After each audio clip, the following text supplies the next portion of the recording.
मी लहान होतो तेव्हा आमच्या विहार पुणे क्षणभर पुढते असे. तेथे घरच्या पत्र्यावर रॉकेलचे तोंडे कापलेल्या डब्यात मी एक मोगऱ्याची कलम कुठलीतरी मिळवून लावली होती. हातभर उंचीचे ते रोपटे पहिले कधी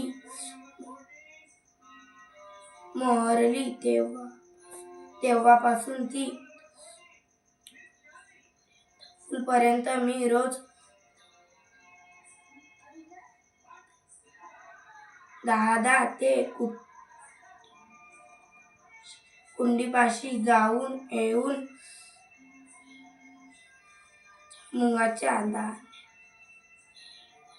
मुगाच्या दाण्याएवढी आणि पोवडी रंगाची ती कढी वाढता टपूर वाढली झाली.